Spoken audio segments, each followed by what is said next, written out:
summer session of TDU. We will be getting started momentarily. As our Grace mentioned earlier, we will start with Baldar. He is actually going to be doing 2 sessions today, but we're going to give you a break in between because both of those sessions will make you look physically demanding. In between, Sir Baldar and Sir Subadai will be teaching pole line, how to use it and what to do against it. Then we'll take a quick break for lunch.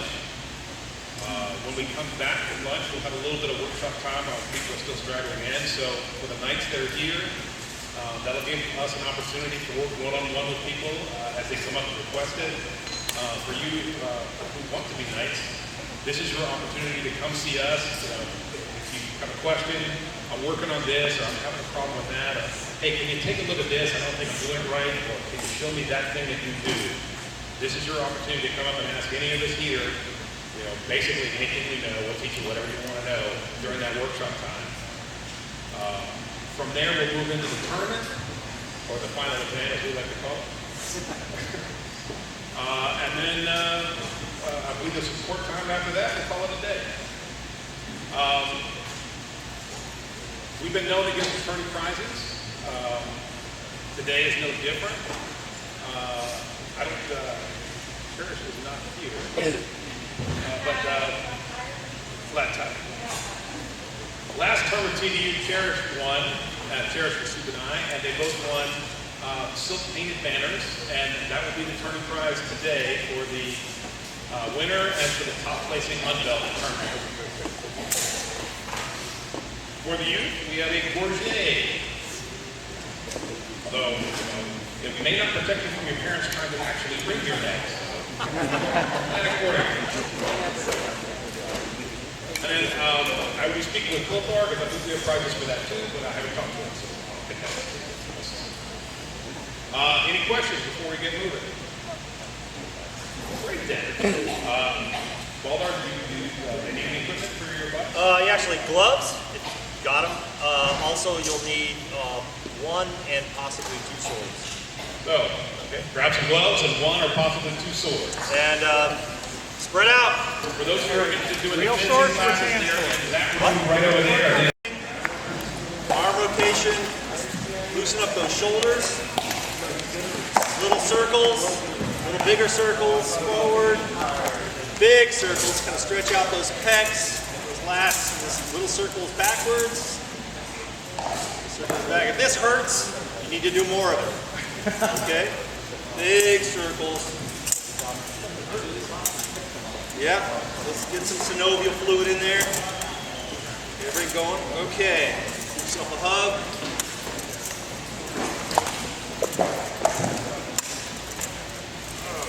Feels good. Turn the neck.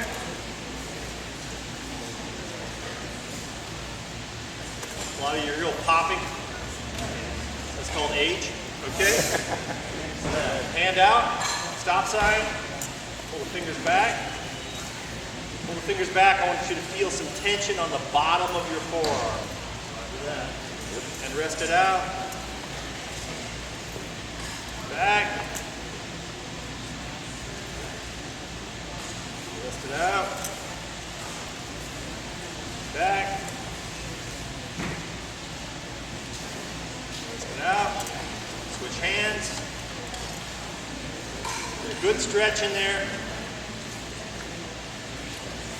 Rest it out. Stretch.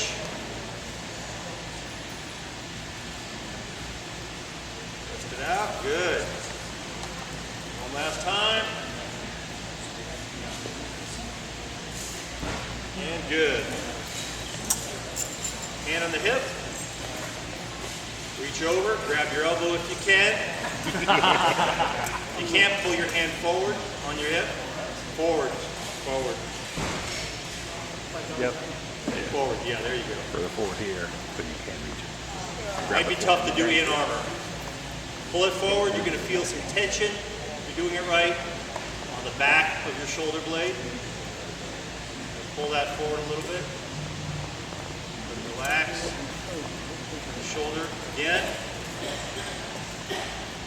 A lot of these warm-ups are really easy and simple to do, but they're going to keep you from getting those crappy little injuries.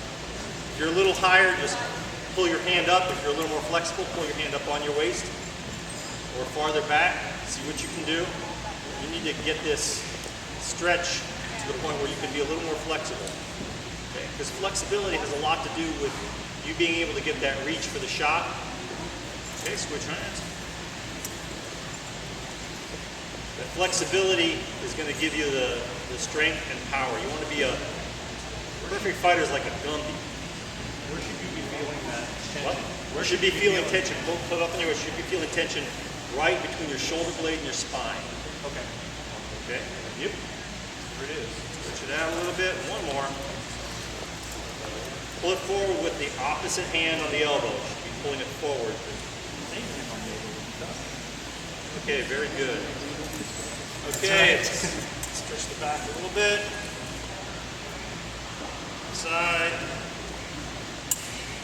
Stretch those intercostals out. Yeah.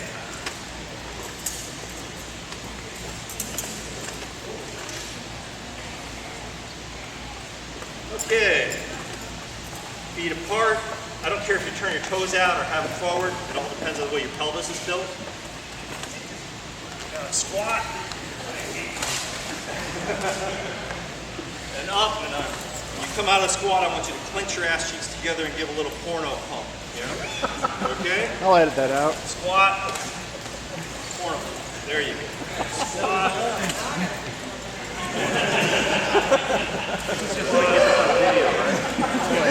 There you go. Squeeze it out. Okay, now, a little more challenging.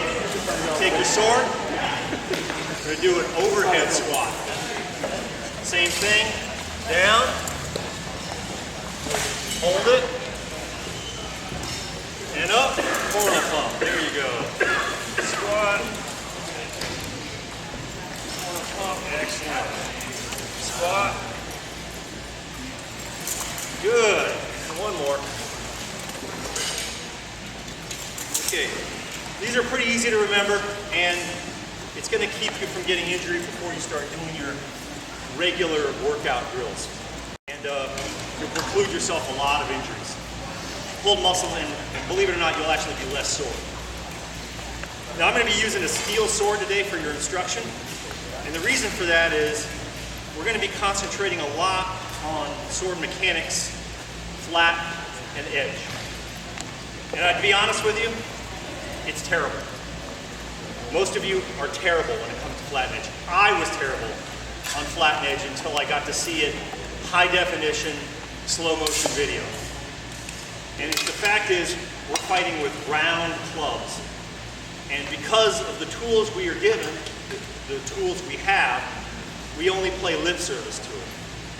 The fact is, when you have a sword, it has pretty much disappeared when it's in this plane versus this, the flat, is a huge, huge difference. There's a huge difference in how it moves and a huge difference in how it hits. The difference is the strength of the hit, the speed of the hit, and your ability to follow through. We're going to get to a whole other module on that. That's why I'm using a steel sword. What I want you to pay attention to in all these drills is exactly where that flat and edge is. If I strike somebody and I'm 90 degrees, if I'm 90 degrees to my target, like the flat snap, the sword doesn't have much of a rebound. If I strike with the flat or even just slightly off of 90 degrees, the sword turns and does this. And you have no recovery. Because we're fighting with rattan swords, it doesn't mean that much, except this is a much weaker blow than this. Okay? It's in line with the arm and line with the bow. We're going to get to that. But I want you to pay careful attention when we do these drills about your flat and the edge. I don't want to see this. I don't want to see this. I don't want to see this. Okay? So we're going to start out. Get your fighting stance, sword, shield side forward. We're not going to be doing goofy foot yet. This drill only needs one sword. We're going to do a tent block drill. Tent block comes up like this, elbow back. The reason why the elbow is back, it doesn't become a target. I want you to pull the sword in front of you so it's almost in front of your left eye, or your right eye if you're left-handed. Okay? So the edge of the sword should be out, like that. You're almost, when you're you should see the back edge of your sword. Your back hip should be back. There should be tension on both of your legs, but they should be slightly bent. Not like this, and not like this. Okay? But your hip is back. When you turn your hand over and imagine bringing your hand down in a hammer fist in an X pattern and turning your hip as you do it. Now follow through. And at the recovery, turn your wrist over and bring it back. So we're going to do one X cut like that. There you go. Good job. Follow through till you turn your hand over at the end. I know this seems like a little thing, turning your hand over like that, but it's a major thing in your body mechanics and your kinetics. Follow through, bring it all the way down to your opposite hip. Across your opposite hip. Across your opposite hip. Across the opposite hip. Pay attention to that blade orientation. Okay, now we're going to try something a little harder, a little different. It's a hanging block. Like this. Remember that stretch we did? The other way. The other way. There you go. It's hanging. And I want you to try to get rid of the tension of the sword so it's not held up like this.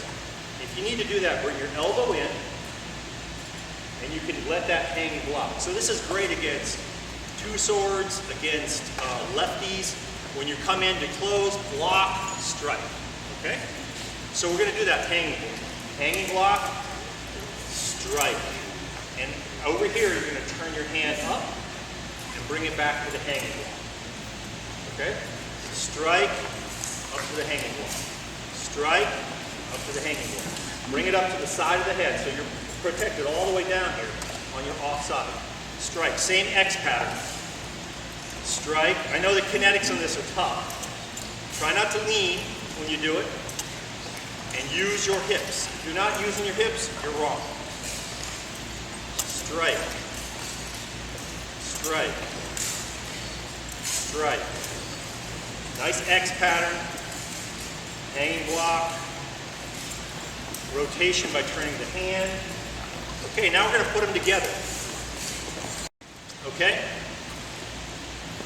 And bring it up. Over here, you're going to bring it up. You're going to strike. 1, 2,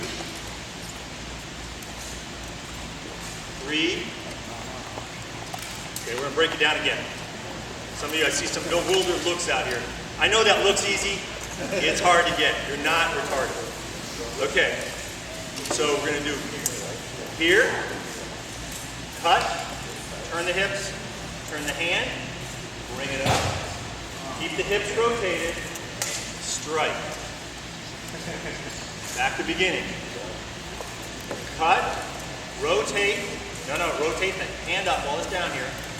Bring it back up. Block the side. Cut. So it's the hip rotation comes this way, and then it comes this way. Got it? We're rotating every time we cut with full hip rotation.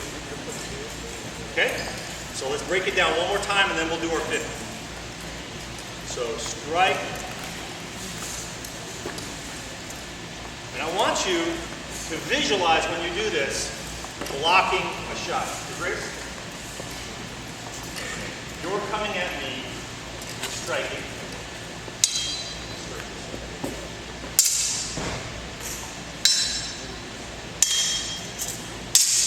Imagine someone striking you, and you're and when I say isolate the block, that's what I mean on this drill. Strike, boom. You strike, bam. You block, bam. You strike, okay? I don't want to see this. Okay? That's not the purpose of this drill. The purpose of this drill is to get you to learn how to block properly, rotating your hips into a position where you can strike back at your opponent with power and speed. Okay? So, block, strike, block, strike. Use the hips. Block, strike, block, strike. Use the hips. Block, strike, block, strike. Block, strike, block, strike. You guys got it? There it is. Let's do 50. And then, as a treat, we're going to get to do 50 with our left. Okay, ready?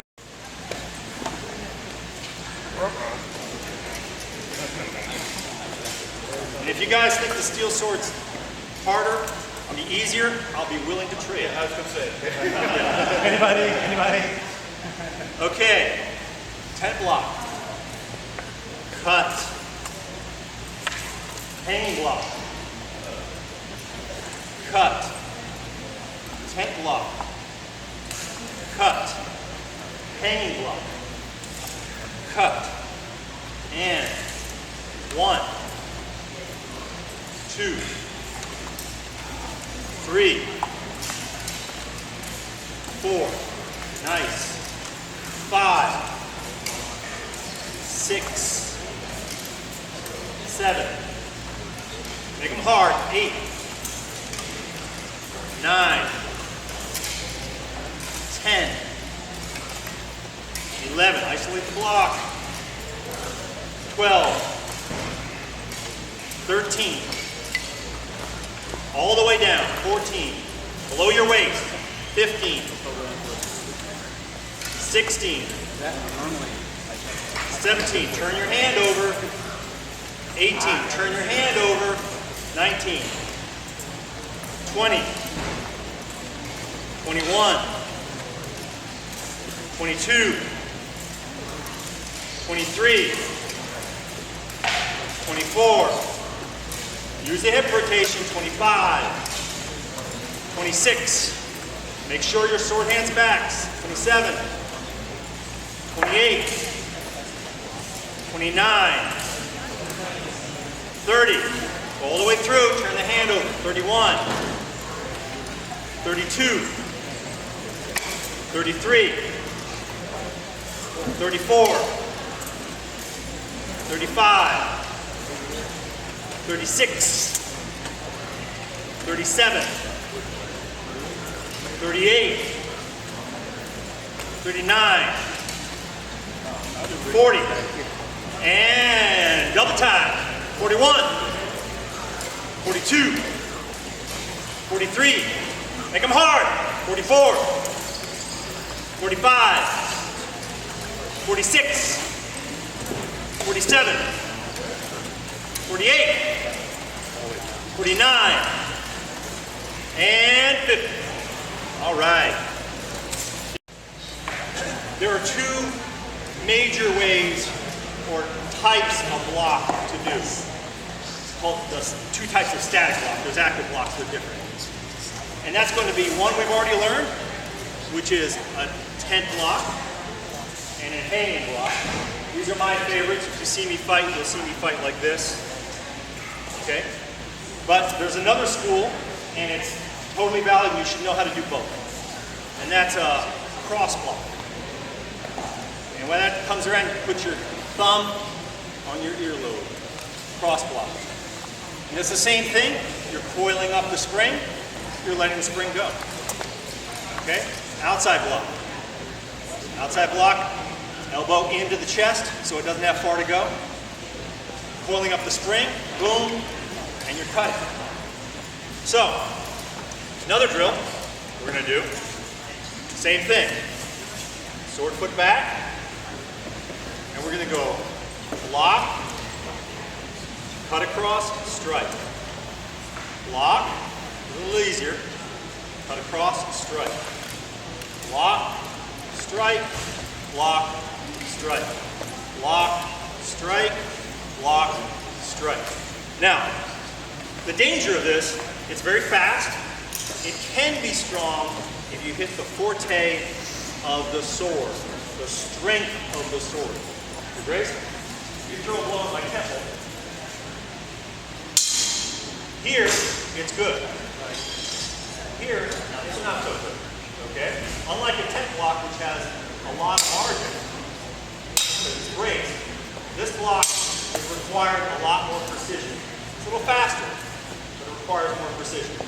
So you need to block right above the quillions. Okay? So keep that in mind when you do that block, or you're just going to get bonked in the head. Okay?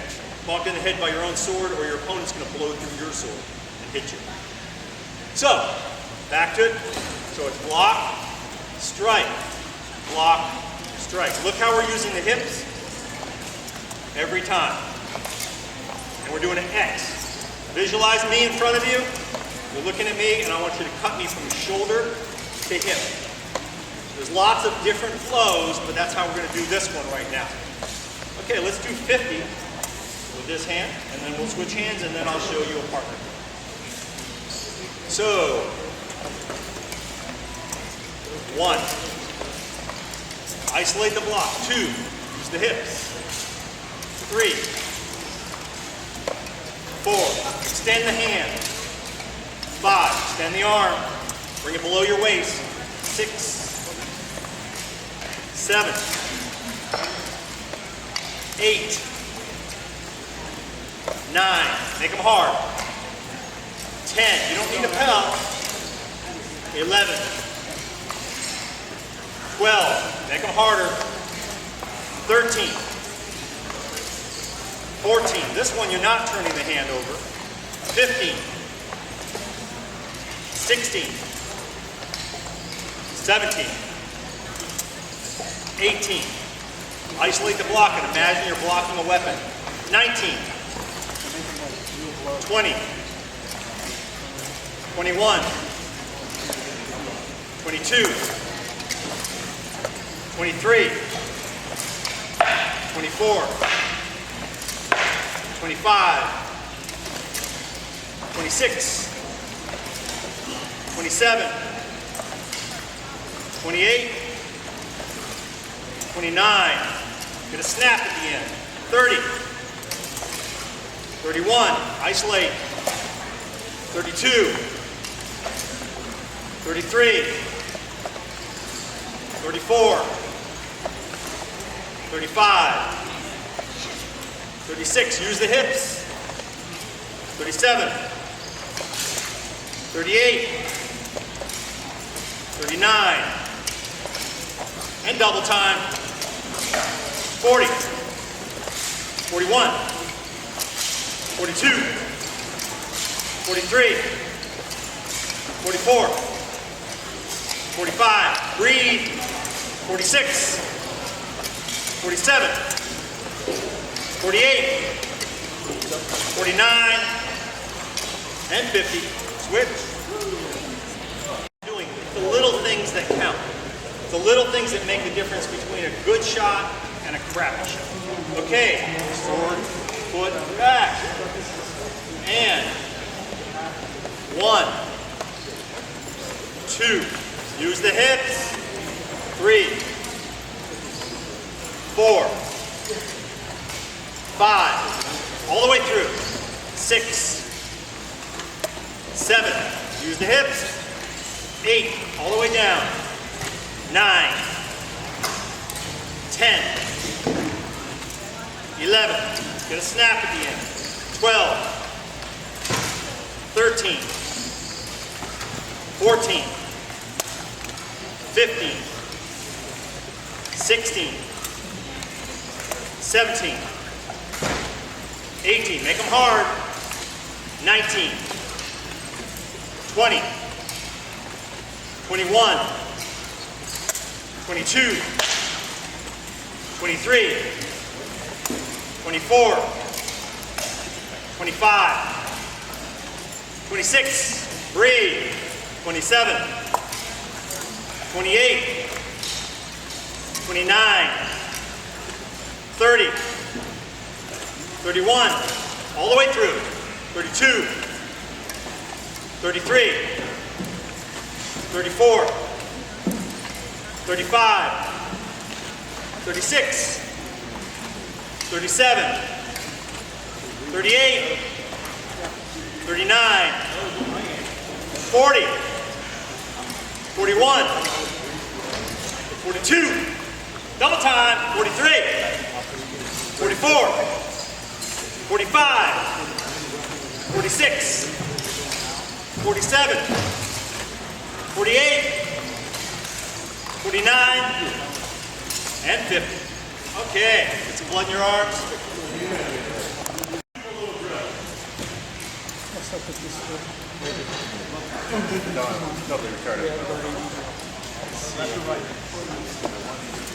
Behind us, would you like to join me?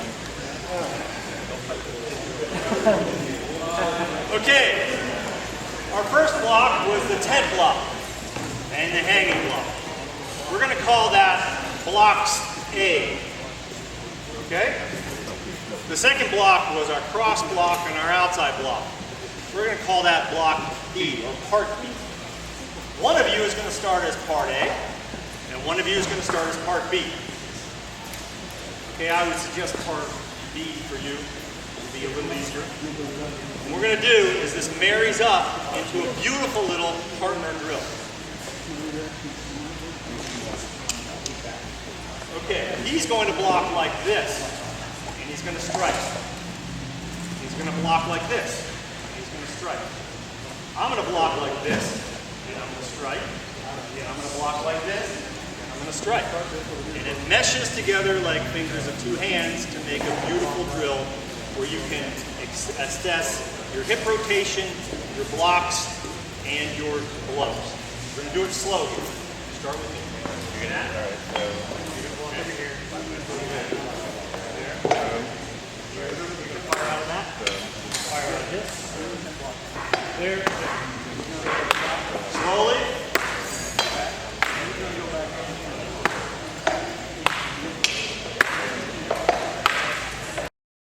Now, we've learned this cool little drill. It incorporates cuts and hip rotation. Okay? All of you guys love watching Kung Fu movies, or you wouldn't be doing this. So, we're going to learn a little Kung Fu flash called the figure eights.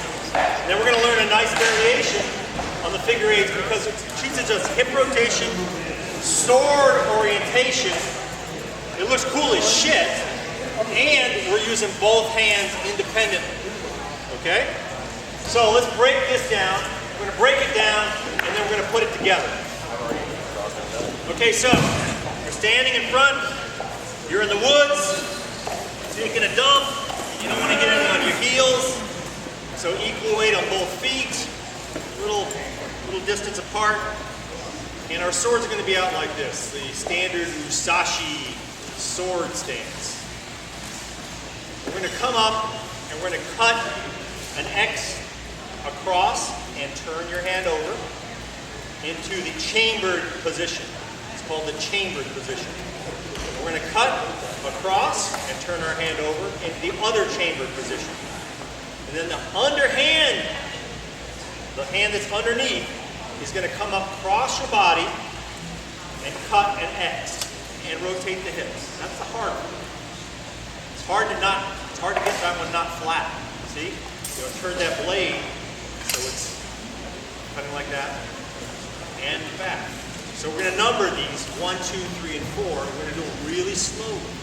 And I want you to pay attention to your flat and your edge.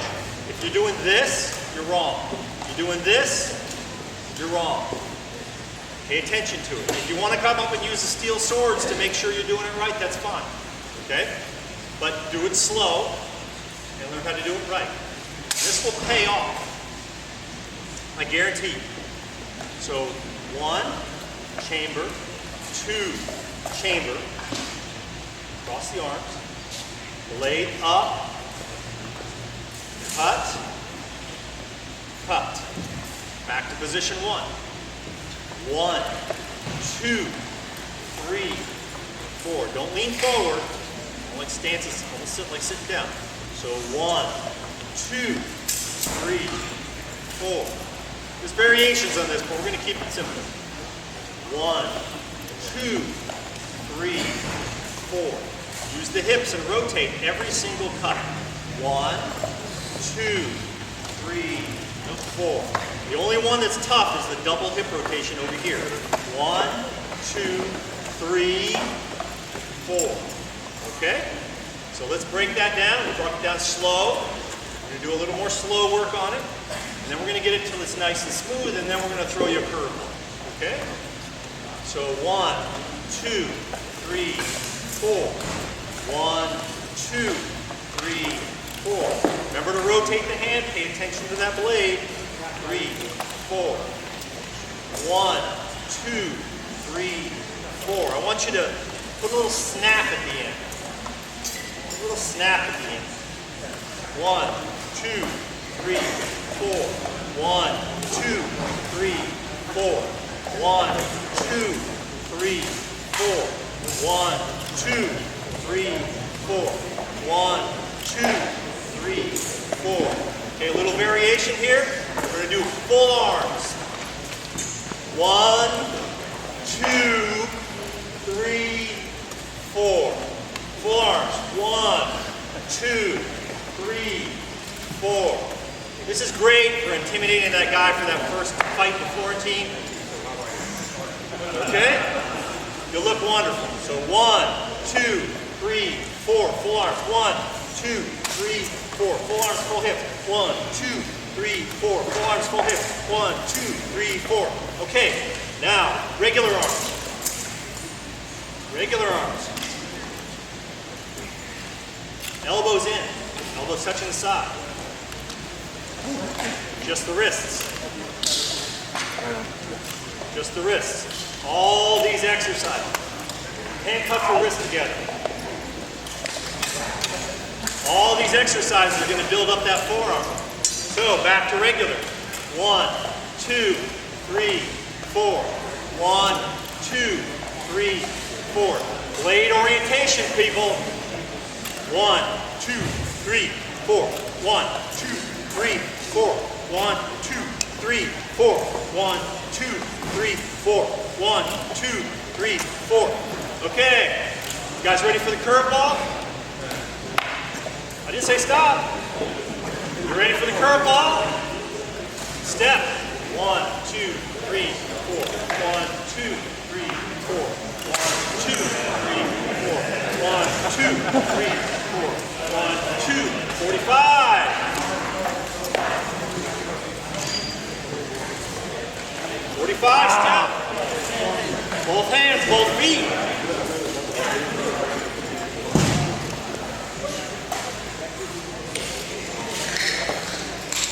Okay, have fun too. We're gonna do double lunges. Oh, no. Burpees. Ow. The double lunge is an attack to close distance and to make a cut. So, back in your position, and you're gonna lunge forward, right foot, cut, chamber, cut, points down.